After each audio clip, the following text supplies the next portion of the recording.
같이 나누고자 하는 하나님의 말씀은 모든 것이 하나님의 은혜라는 말씀으로 같이 이 말씀을 나누고자 합니다. 사람들은 참 미련해서 뭐가 축복인지 이것이 뭐가 불행인지 알지 못하는 경우가 참 많이 있습니다. 지나고 나서야 그때가 좋았는데, 학창시절 그때는 맨날 공부해서 힘들고 어려웠는데 지나고 나보면 아무것도 모르고 친구들하고 그냥 제잘제잘 떠들고 웃고 하는 그 시절이 지나고 나면 왜 이렇게 좋아 보이는지. 우리가 지나고 나서야 비로소 깨닫는 것들이 참으로 많이 있습니다. 오늘 여러분들에게 같이 나누고자 하는 이 말씀, 오늘 이 말씀은 축복일까요? 불행일까요? 우리가 그 부분들을 또 한번 생각해 보면서 은혜를 나누기를 원합니다. 아브라함, 이삭, 야곱, 요셉이 이제 애굽 땅에서 국무총리, 총리가 된 이후에 새로운 왕이 태어났습니다. 새로운 왕이 이제 다스리게 됐어요. 우리 1장 8절 한번 같이 보겠습니다. 출애굽기 1장 8절. 1장 8절. 같이 봉독합니다. 요셉을 알지 못하는 새 왕이 일어나 애굽을 다스리더니. 아멘. 요셉이 그 나라를 구했다는 것을 이제 제대로 알지 못하는 새로운 왕이 이제 그 땅을 다스리게 됐습니다. 자, 새로운 왕이 되면서 이 히브리 사람들, 이스라엘 사람들을 말살시키려는 정책이 일어났어요. 왜 그랬을까요? 왜 히브리 사람들을 죽이려 했을까요? 자, 우리 말씀 한번 봅니다. 자, 1장 9절 10절 말씀. 출애굽기 1장 9절 10절 말씀. 우리 같이 봉독합니다. 시작. 그가 그 백성에게 이르되 이 백성 이스라엘이 자손이 우리보다 많고 강하도다. 자, 우리가 그들에게 대하여 지혜롭게 하자. 두렵건대 그들이 더 많게 되면 전쟁이 일어날 때에 우리 대적과 합하여 우리와 싸우고 이 땅에서 나갈까 하노라 하고. 아멘. 히브리인들을 왜 이렇게 말살시키려고 했나, 그 말씀을 여기 봤더니요, 인원들이 많아졌어요. 남자 인원수, 장정의 인원수가 전쟁의 힘입니다. 근데 이스라엘 백성들이 점차 많아져서 이거 우리보다 많아졌다. 또 하나는 강해졌다는 거예요. 어려운 그 땅에서, 남의 나라 땅에서 살아가려다 보니까 강해야 살아남을 수 있어요. 강해야. 그러다 보니까 더 강해졌어요. 또 10절에 보니까 이들이 두려워하는 거예요. 전쟁이 일어날 때에 우리 대적과 연합해서 오히려 우리를 치면 어떡하냐.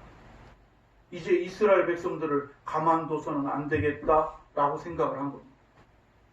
요셉을 모르던 새로운 왕이 나라를 다스리면서 깨닫게 된 거예요. 자, 그러면서 어떤 일을 했는가? 나라에 국고성을 짓습니다. 국고성. 나라의 여러 가지를 보관하고 또 막고 하는 그 성을 2개나 성을 짓게 됩니다. 자, 1장 11절입니다. 1장 11절 같이 봉독합니다. 감독들을 그들 위에 세우고 그들에게 무거운 짐을 지워 괴롭게 하여 그들에게 바로를 위하여 국고성 비돔과 라함셋을 건축하게 하니라. 아멘. 여러분, 성 하나 건축하는 일이 쉽지 않잖아요. 옛날엔 뭘로 성을 건축했어요? 돌로. 그러면 한 산에 가서 그 바위산 돌을 캐내 와야 돼. 또 그 어마어마한 돌을 날로 와야 돼. 그럼 날로 오면 다 됩니까? 그들이 원하는 크기대로 돌을 잘라야 돼. 자르고 제대로 반반하기 위해서 돌을 또 다 다듬어야 돼. 다듬은 돌을 또 날라야죠. 또 높은 데는 그 큰 돌을 또 올려서 쌓아야죠. 하나하나 그걸 만들려면 다 일입니다. 근데 성을 하나만 만드는 것이 아니라 성을 2개나 만든다라고 얘기하고 11절에 보니까 비돔, 람셋, 성 2개를 건축하면요. 하나 성을 다 완공하고 또 짓는다고 해도 어마어마한 노역 아니겠어요? 이스라엘 백성들이 다 동원돼야죠. 산에서 캐오는 사람, 산에서 캐온 거를 또 날르는 사람, 날라서 그것을 자르고 조각하고 다듬고 하는 사람, 다듬었으면 그걸 날르고 또 그거를 위치에 맞게 옮겨서 또 세우고 하는 사람, 수많은 사람들이 필요합니다. 근데 이거 외에 또 다른 일들을 시킵니다. 14절입니다. 14절. 자, 14절 같이 봉독합니다. 어려운 노동으로 그들의 생활을 괴롭게 하니 곧 흙 이기기와 벽돌 굽기와 농사의 여러 가지 일이라. 그 시키는 일이 모두 엄하였더라. 그 시키는 일이 정말 힘들고 엄한 일들을 다 시켰어요. 흙을 이겨가지고 벽돌을 만들고 또 농사 짓고 하는 여러 가지 수많은 일들을 이스라엘 백성들을 다 시키는 거예요. 성 만들기도 어렵죠. 여러분 농사일 하나 하는 거, 피 뽑고 여러 가지 일들도 밭에서 여러분 1리틀만 지나서 비 오고 나봐요. 금방 풀이 자랍니다. 농사일, 밭일 하기 쉬운 게 아닌데 그거 외에 흙을 또 좋은 흙들 만들 거를 캐내가 발견해서 찾아와야지. 그걸 이겨서 벽돌 만들어야지. 수많은 일들을 시키는. 이스라엘 사람들이 너무 지치고 힘든 그런 와중에 엎친 데 덮친 격으로 너무 힘든 일이 또 생깁니다. 지나고 보니까 이스라엘 백성들 숫자가 점점 더 많아지는 거예요. 그래서 그가 이스라엘 애국을 다스렸던 왕의 하나의 방법이 하나 새로운 방법을 냈어요. 그건 뭐냐면 바로 이겁니다. 1장 16절. 1장 16절 말씀 같이 봉독합니다. 이르되 너희는 히브리 여인을 위하여 해산을 도울 때에 그 자리를 살펴서 아들이거든 그를 죽이고 딸이거든 살려두라. 아멘. 이야, 여러분 이제는 안 되겠어요. 더 이상 그냥 놔둬가지고는 이스라엘 백성들 숫자가 이 애국 자기네 백성들 숫자보다 더 많아지게 생긴 거예요. 그래서 방법이 뭐예요? 아들을 죽이라. 이겁니다. 히브리 여인 중에서 3파, 아이들을 받아주는 그 3파. 그래서 그 대표적인 사람 시프라하고 부하를 불렀어요. 아마 여러 3파들 중에서 대표되는 사람이겠죠. 명령을 합니다. 야, 너희들 가서 애를 낳을 때, 히브리 여인들이 애를 낳을 때 딸을 낳았으면 그냥 살려두고 아들을 낳으면 그 자리에서 죽여버려 라고 얘기를 합니다. 그런데 이 3파들이 죽이지를 않습니다. 왜 죽이질 않죠? 자, 하나님을 두려워하여 그들이 하나님을 두려워해서 그 아기들을 살렸다. 17절에 보면 하나님을 두려워하여 라고 나옵니다. 이제 애국왕이 쓰다가 안 되니까 이 3파들이 죽이질 않고 살려두는 거예요. 애국왕이 불렀어요. 물어봤어요. 야, 너네 내가 명령을 내려서 히브리 여인들이 아들 낳으면 죽이라고 했는데 왜 아들이 다 살아있어? 아기들이 왜 다 살아있는 거야? 남자 아기들이. 하나님을 두려워했던 이 3파들에게 지혜가 하나 떠올랐어요. 그러면서 대답하기를 왕이시여, 히브리 여인들은 애굽 여인들과 같지 않고 건강해서 아니 애가 낳으려고 그래요. 소식을 들으면 우리가 출동을 하는데 아니 애 난다 그래서 우리가 가보면 이미 애를 낳았더이다. 왜 애를 낳은 걸 엄마 품에 있는 애를 우리가 어떻게 죽입니까? 라고 얘기를 하는 거예요. 이야, 이제는 애굽 왕이 도저히 안 되겠군요. 새로운 방법 한 가지를 더 쓰는데요. 이것이 바로 22절 말씀입니다. 출애굽기 1장 22절 우리 같이 봉독합니다. 그러므로 바로가 그의 백성에게 명령하여 이르되 아들이 태어나거든 너희는 그를 나일강에 던지고 딸이거든 살려두라 하였더라. 아멘. 백성에게 명령했어요. 참 가슴 아픈 일입니다. 이건 뭐냐면 너희 부모들이 너희들 손으로 자녀를 죽여라 라는, 아이들을 아들이거든 나일강에다 던져버리고 딸이거든 그냥 키워도 돼, 이렇게 얘기를 한 거예요. 야, 방법을 써서 이렇게 4단계에 걸쳐가지고 그들을 핍박하고 자기들 부모 손으로 자식을 어떻게 죽입니까? 이런 일들을 해서 계속 핍박과 어려움이 있습니다. 자, 그러면 여러분들이 보기에 지금 이런 계속 힘든 단계가 있는데 여러분들이 봤을 때 이스라엘 백성들에게 이 일이 축복일까요? 아니면 저주의 모습일까요? 진짜 저주의 모습 같습니다. 그런데 이것이 하나님께서 불행을 축복으로 만드는 하나님의 방법이신 것을 우리는 깨닫게 됩니다. 자, 이스라엘 백성들이 이 애굽 지역으로 몇 명이 들어갔죠? 70명이 들어갔어요. 아브라함, 이삭, 야곱, 요셉이 애굽의 총리가 되면서 형들에게 팔려서 있다가 그 땅에서 총리가 되면서 형제들과 아버지 그 야곱과 형제들이 다 와서 살았어요. 70명이 와서 이제 살게 됐습니다. 그런데 이들에게 있어서 나중에 출애굽하기 직전까지 이들이 몇 명이 됐을까요? 자, 출애굽기 12장입니다. 출애굽기 12장 37절. 출애굽기 12장 37절. 자, 이들의 숫자가 70명에서 그럼 몇 명이 되냐? 37절 같이 봉독합니다. 이스라엘 자손이 라암셋을 떠나서 숫곳에 이르니 유아 외에 보행하는 장정이 60만 가량이요. 아멘.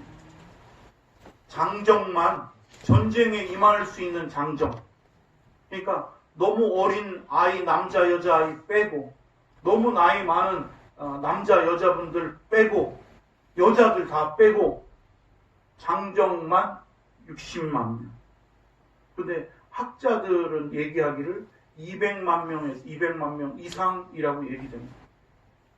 자, 그렇다면 우리가 생각해 볼 때 이스라엘은 어떻게 하면서 살았던 민족이에요? 유목민족이에요. 유목민족. 떠돌면서, 자, 양과 낙타라든지 다른 짐승들에게 먹일 풀이 있는 곳을 찾아가요. 먹일 물이 있는 곳을 찾아가는 이스라엘 백성들은 유목민족. 그렇다면 이 유목민족이 인원이 많아지면 여러 가지로 더 불편해집니다. 이 유목민족이 이렇게 200만 명이 여러분 유목민이 같이 다닐 수 있겠습니까? 아니에요. 같이 다닐 수가 없어요. 이 유목민 숫자가 몇천 명이 되고 진짜 많아지면 서로 좀 나눠져야지. 풀 먹일 것도 제대로 안 되니까. 물도 모자라니까. 나눠져야지. 이들이 몇 년 만에 이렇게 한 200만 명의 숫자가 됐느냐? 자, 말씀 봅니다. 12장 40절. 자, 몇 년 만에 이들이 됐을까? 12장 40절. 출애굽기 12장 40절. 같이 봉독합니다. 이스라엘 자손이 애굽에 거주한 지 430년이라. 아멘. 여러분 430년 만에 70명이 들어갔다가 200만 명 정도의 숫자가 어마어마한 숫자가 된 거예요. 유목민 그대로 있었으면 이렇게 안 되는데 그 땅에 들어가게 하시고 하나님이 그 땅에서 들어가게 살게 하다가 야곱을 모르는 왕이 때마침 또 등장을 했어요. 그러면서 더 어렵게 하고 핍박을 해요. 그리고 그들 숫자가 그 전까지만 해도 이 사람들 일을 시키고 하다 보니까 자녀들을 많이 낳게 했어요. 인원을 많이 낳다 보니까 나중에는 이제 죽이게 됐지만 하나님께서 그 안에서 수많은 자녀들을 낳다가 이렇게 많은 숫자가 되어졌습니다. 하나님의 방법이구나. 이스라엘 백성들을 나라 만들게 하시는 하나님의 방법입니다. 이스라엘 백성들을 그대로 두면 유목민으로 저 어마어마한 숫자를 이룰 수 없는데 한 나라 땅에 들어가게 하시고 그 땅에서 이렇게 인원을 많게 하시는 하나님의 방법이구나라는 것을 깨닫게 됩니다. 누구서부터 약속해 주셨던 아브라함 때부터 아브라함, 이삭, 야곱 계속해서 하나님께서 약속해 주셨던 그 약속이 하나님께서 이루게 하시는 그 약속의 땅이 애굽이었구나. 그것을 이루게 하시는 시초가 애굽이었던 것을 우리는 알 수가 있습니다. 이들에게 있어서 우리가 이 부분들을 바라보면서 깨닫는 것이 하나 있어요. 한번 같이 따라서 합니다. 종살이도 하나님의 은혜입니다. 종살이도 하나님의 은혜입니다. 바라보니까 여러분 종살이 하는 것도 하나님의 은혜였던 거예요. 하나님의 귀한 방법이었던 거예요. 우리가 괴롭고 어려운 것도 때로는 하나님의 은혜인 줄로 믿습니다. 왜? 하나님께서 그것을 새롭게 좋은 모습으로 사용하시기 때문에. 애굽이 그렇게 힘들고 어려웠는데 아마 이스라엘 백성들은 출애굽하고 나서 나중에 지나서 깨달았을 거예요. 애굽이 우리나라를 이루게 되는, 민족을 이루게 하시는 하나님의 방법이셨구나. 그렇게 깨닫는. 어렵고 힘들 때 그들이 하나님 앞에 기도하는 거예요. 하나님, 이 어렵고 힘든 걸 이겨나가게 해주세요. 하나님이 기억합니다. 하나님께서 그 약속했던 걸 기억하시는 거예요. 자, 우리 말씀 한번 찾아봅니다. 출애굽기 2장 23절, 24절.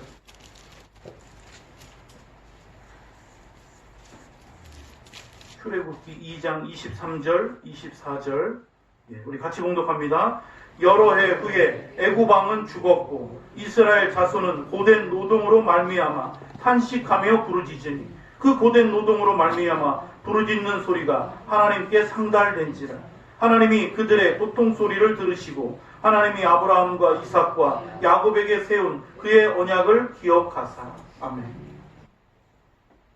어렵고 힘드니까 이스라엘 백성들이 하나님을 찾아요. 하나님, 이렇게 왜 이렇게 어렵고 힘든데 저희 백성들을 약속해 주신 것도 있으신데 돌아보지 않으십니까? 하나님께서 이제 시간이 됐구나. 이제 이 백성들이 민족을 이루고 이제 나라를 이룰 시간이 됐구나. 우리가 어떡할 때에 하나님 앞에 기도하고 부르짖을 때에 하나님께서 그때 이루어 주신다는. 여러분, 어렵고 힘든 것도 하나님의 은혜인 줄로 믿습니다. 하나님은 모세를 세워서 하나님께서 나가십니다. 모세의 인생에 하나님께서 이끌어 가시는데 모세의 인생은 4-3-12의 인생입니다. 한번 따라서 합니다. 4-3-12. 4-3-12의 인생입니다. 40년이 3번 120년의 인생을 살아간 사람이 이 모세라는 사람입니다. 40년은 어떻게? 애굽의 왕자로서 모든 것을 다 군대를 다스리고 모든 것을 왕궁에서 다 배우면서 살아갔던 사람. 또 40년은 광야에서 양을 치면서 살아갔던 사람. 또 40년은 출애굽의 지도자로서 이스라엘 백성들을 이끌고 가면서 살아갔던 그 사람. 이 40이란 숫자는 여러분 시련과 훈련을 의미합니다. 예전에 노아 홍수 시대 때도 40일 동안 그렇게 비가 왔었습니다. 시내산에서 모세가 십계명을 하나님 앞에 받아올 때도 40일간 금식하면서 그곳에서 이제 모세가 있었습니다. 출애굽 여정도 마찬가지로 40년의 세월 동안 출애굽 여정 속에서 하나님께서 이스라엘 백성들을 훈련시키십니다. 예수님께서 공생애를 시작하시기 전에도 40일 동안 금식하고 기도하시면서 훈련받고 이제 예수님의 공생애를 시작하십니다. 모세는 우리가 봤을 때 하나님 앞에 크게 3번 훈련받은 사람, 정말 인생 속에서 크게 3번을 훈련시키신 사람이다 라고 말할 수가 있습니다. 모세를 80세 노인이 돼서 부르지 말고 한 왕궁에서 왕자로 지낼 때 한 3, 40대 젊을 때 하나님이 불러주시면 얼마나 좋겠어요. 얼마나 감사하겠어요. 왜냐하면 자기 어머니가, 자기가 양자였지만 자기 어머니가 공주 아니에요. 공주. 애굽의 공주 아니에요. 아버지가, 자기 어머니의 아버지가 애굽의 왕 아니에요. 여러분, 그때 하나님께서 부르셨으면 얼마나 좋겠어요. 그런데 80세 양쳐서 노인이 됐을 그때에 힘이 없고 내가 모든 것을 이제 포기하고 있을 그때에 하나님께서 부르십니다. 하나님께서 모세를 부릅니다. 그 모세는 하나님께서 부르는 일을 안 하고 싶어요. 내가 뭔데 백성에게 가며 내가 뭔데 그 백성들을 이끌고 내가 합니까? 왜 또 안 하려고 물어봐요. 하나님, 이스라엘 백성들이 하나님 이름을 물으면 뭐라고 하지요? 하나님이 대답해 줍니다. 아, 그래? 이스라엘 백성들이 물으면 스스로 있는 자라 해요. 아브라함의 하나님, 이삭의 하나님, 야곱의 하나님, 그 하나님이 스스로 있는 자라고 얘기해요. 백성이 하나님, 야, 네가 하나님 보낸 줄 어떻게 아느냐? 믿지 않으면 어떡하죠? 백성들이 날 믿지 않으면 도대체 어떡하죠? 하나님이 얘기합니다. 야, 네 손에 잡은 게 뭐지? 지팡이인데요? 지팡이를 던져봐. 뱀이 되는. 뱀을 잡으니까 이 뱀이 또 지팡이가 돼버립니다. 야, 손을 품 안에 넣어봐. 넣다 빼니까 문둥병이 걸려있어요. 다시 또 손을 넣다 빼니까 손이 원래대로 이제 다 돌아오는. 이만큼 됐으면 이렇게 세 가지를 하나님께서 얘기해 주시고 보여주셨으면 모세가 알겠습니다. 제가 하나님께서 하라고 하니까 제가 하겠습니다. 하면 되는데 모세가 또 뭐라고 했냐면 하나님, 저는 말주변이 없어요. 하나님 보낼 만한 자를 보내세요 라고 얘기를 합니다. 그러니까 하나님이 그때 노합니다. 네 번째는 하나님이 노하시면서 야, 말 잘하는 네 형 아론을 옆에 붙여줄 거니까 염려 말라. 오늘 젊었을 때 이 모세를 불려주셨으면 좋았을 텐데 이렇게 80세가 돼서 굳이 하기 싫어하는 사람을 하나님은 그 사람을 불러다가 사용하시는 것을 우리는 바라봅니다. 여기 말씀을 바라보면서 깨달은 것은 하나님이 사용하고자 하시면 부족한 자도 쓰임받는다. 내 힘으로 할 수 없다고 할 때 사용해 주시는 것도 하나님의 은혜인 줄로 믿습니다. 오늘 이 모세와 이스라엘 백성들 가운데 이제 이스라엘 백성들이 많아지면서 부흥해질 때 어려움이 오는 거예요. 히브리 산파들을 통해서 애굽 왕을 통해서 죽이라고 하고 직접 부모들의 손으로 죽이라고 하는 이런 어려움이 오는 거예요. 산파들이 다행히 하나님이 주신 지혜 때문에 하나님을 두려워해서 지혜롭게 대답을 한 것처럼 그들이 건강해서 우리가 가기 전에 애를 낳습니다 라고 대답을 합니다. 우리가 믿음을 지키면 하나님께서 피할 길을 주시는구나. 우리가 믿음을 지킬 때 하나님께서 피할 길을 주시는 것도 은혜인 줄로 믿습니다. 바로는 이제 부모들 손으로 죽이라는 명령을 합니다. 모세의 이 출생 가운데는 정말 우연의 일치들이 너무 많아요. 자, 우리 한번 생각해 볼까요? 모세가 태어나는 그 시기가 딱 맞게 그 애굽의 왕이 아들을 낳으면 죽여! 하는 그때의 모세가 마침 딱 태어나는 거예요. 이것도 참 그때에 맞게 태어나는 것도 희한하잖아요. 그 전에 태어날 수도 있고 이 일들이 끝난 그 뒤에 태어날 수도 있는데 모세가 딱 그 시기에 태어나는 거예요. 자, 그러면 이제 나일강에다가 이제 모세를 버리는 그 시기에 이제 모세를 이제 버리는데 마침 애굽 왕 바로의 딸이 그때 맞춰서 그곳에 목욕하러 나오는 것도 희한하지. 어쩌면 그때 그 시기에 딱 맞게 그 바로의 왕 딸이 공주가 아니 시녀들하고 그 물가에 나오냔 말이에요. 참 희한한 거지. 또 바로의 딸도 분명히 이 히브리 사람의 자녀들을 아버지가 명령을 해서 죽이라는 것을 알고 있어요. 그러면 물에서 건져온 사람이 분명히 입힌 옷이나 다른 거 봐서 애들을 떠내보내는 거 봐서 히브리 아기가 분명한데 그 아기를 자기 양자로 들여서 키우려고 하는 마음을 주신 것도 여러분 희한하잖아요. 또 하나는 애굽왕 자기 아버지가 이스라엘 백성들의 자녀를 죽이라고 명령한 사람이에요. 근데 공주가 히브리 아기를 데려와가지고 아빠 저 히브리 아기인데 제가 키우고 싶어요. 밑에 대신들도 있는데 이 아이를 죽여야 되는데 자기 손자로 받아들인 것도 말이 안 되잖아요. 희한하잖아요. 이게 참 있을 수 없는 일 아닙니까? 또 이 공주가 이 어린 모세를 딱 품에 안았는데 누나 그 미리암이 따라가다가 공주가 아는 것을 보고 어머 공주님 아기한테 이제 젖줄 유모가 필요하시죠? 아 제가 아는 유모할 사람이 딱 있는데 공주가 그 어린 아이 말을 듣고서 아니 애굽에도 찾다 보면 젖줄 사람 많이 유모 키울 사람 많을 텐데 그 어린 아이 말 믿고서 모세 엄마를 데려와 가지고서 그 모세 엄마가 모세를 키우게 만든 거예요. 희한하잖아요. 이것도 희한하잖아요. 참 이 여러 가지 일들이 우연히 모세의 일에는 계속해서 우연히 일치돼. 여러분 우연히 계속해서 일치되면 이건 뭘까요? 그런 건 필연이라 그러죠. 이건 무슨 말이에요? 하나님이 이미 준비하셨다는 거예요.